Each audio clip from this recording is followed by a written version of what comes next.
Hello, and welcome back to Relationship Essentials. Happy New Year's to you all. Thank God for another blessed year that wasn't promised. Everything that we do affects others around us. Looking back at all the lives that were lost last year and moments that were missed or taken, let us take advantage at this time on bettering ourselves, but not just for us, for our loved ones, other ones that's around us or connected to us.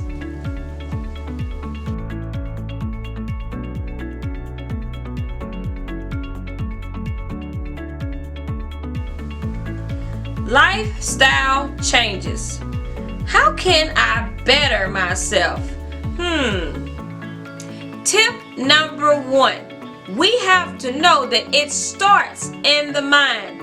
Be ye transformed by the renewing of your mind, like the word of God says. And when we start thinking different, things around us will start being different, because life is what you want it to be.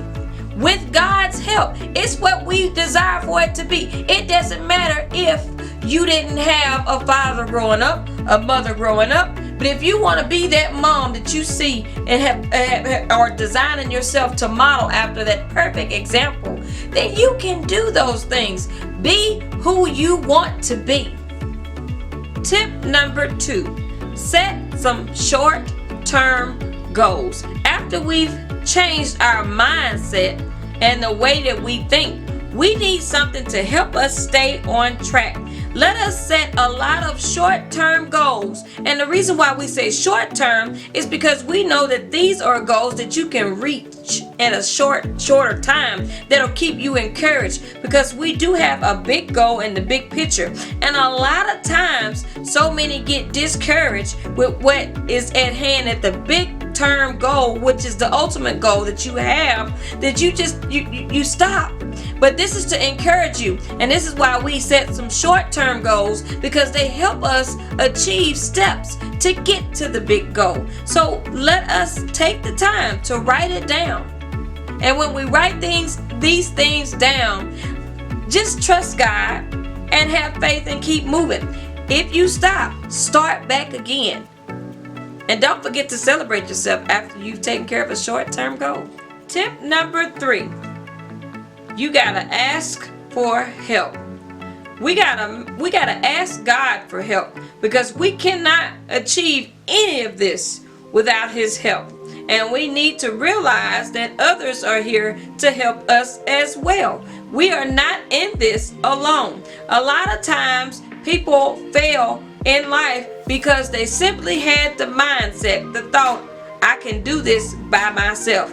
I don't need no help. I just didn't want to ask anybody. And then you're struggling because you just didn't open up your mouth and ask someone for help. Now you know that you can't ask everybody for help, but there are certainly a set of people that's in your life, a group of folks that you can ask for help. That's not going to be judgmental, that's not going to mistreat you, that's not going to throw it up in your face type of thing. And if you don't have these people in your lives, then it's some reevaluating time, because it's all about you bettering yourself. But again, not just for yourself, but for yourself and others that's connected to you. So we got to ask for help, because we need each other. I need you, you need me. We're all a part of God's body, but we certainly need God's help, His guidance. So pray and ask God, what is it that you want me to do? This is what I desire to do, God, but what is your desire for me to do? What is your pathway that you have for me? And help me do your will. Tip number 4. Face your fears. So many relationships have been just disconnected because somebody did not know how to call or to show up and simply say, I'm sorry. You got to face those fears and just get started. Don't worry about what the other person may think. This is not, forgiveness is not for them. It's for you. It frees you. So let's just remember that We have to face our fears. That's in every area.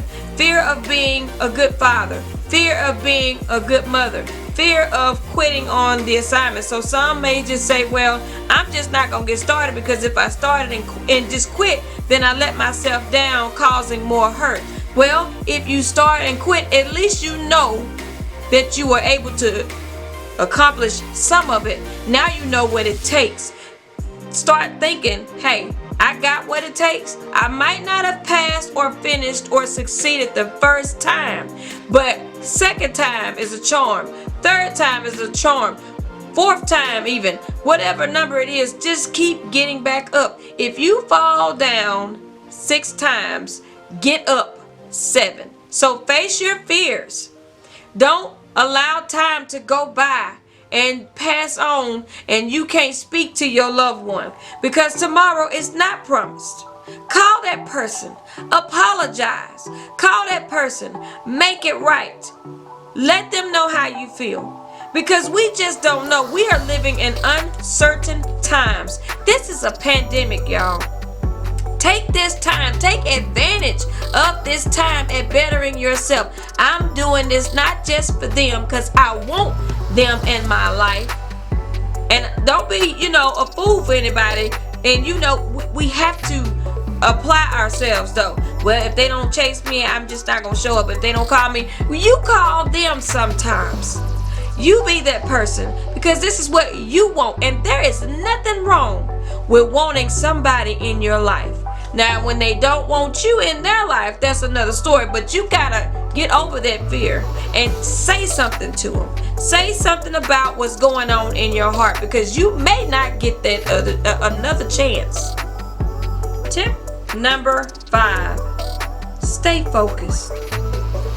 We have so many devices to help us stay focused, so it's really no excuse. But we have also things that just come up. Life happens. Babies are born. People lose jobs, and these things can bring forth a crisis. But through it all, whether it's the loss of a loved one, loss of job and source of income, whether it's birth of someone, whether it's someone has come into your life and now you have more responsibility, we must remain focused, because at the end of the day, when we got our eyes stayed on Jesus, when we have our eyes stayed on the view where we are headed in our life, then everything else, these big problems that seems to be overshadowing us, they become small, because what you focus on becomes bigger. If I keep looking at a dot that's on the wall, that dot is going to start irritating me. Why? Because I'm focused on it. But if I see it there and I'm like, okay, yeah, that's over there, I'm going to paint over it where I get to it, then it's not so bad. I know it's going to get taken care of, but it's not my focus. My focus is my goals, my short-term goals. And anything or anybody that's outside of what I'm trying to do, what God is trying to do in my life, then I'm sorry, then you are not the focus point at this time. I would love for you to be in my life, but if you just choose not to be, because I've given you that option, I've told you about how I feel, and you just choose not to be, then I gotta keep moving. I gotta stay focused on where God is trying to take me, because He's trying to take me somewhere, and I will never get there as long as I'm not focused on the right things. God is trying to move you in a place where He can bless you, elevate you, and where things can just start lining up in your life. But if you don't listen to Him, if you don't take these necessary steps, the short-term goals, to stay in focus, to facing your fears and so forth, then how will you get there? It's not the will of God for you to be broken, busted, disgusted. It's His will for you to be blessed, prosperous, and so forth. And we got to focus on these things. We got to focus on heaven, storing up our treasures there, because this is a new year. 2020 is behind us now.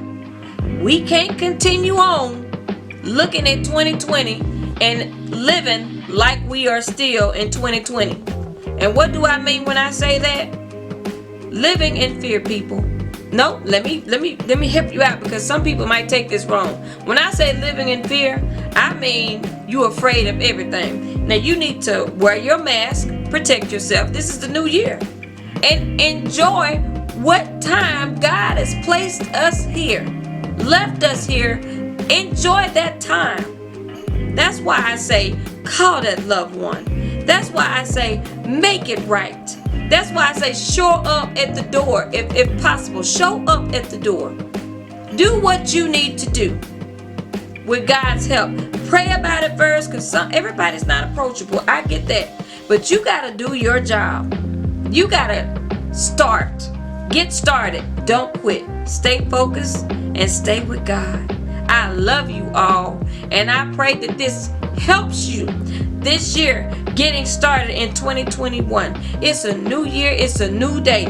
Yes, we still under this pandemic. Wear your mask.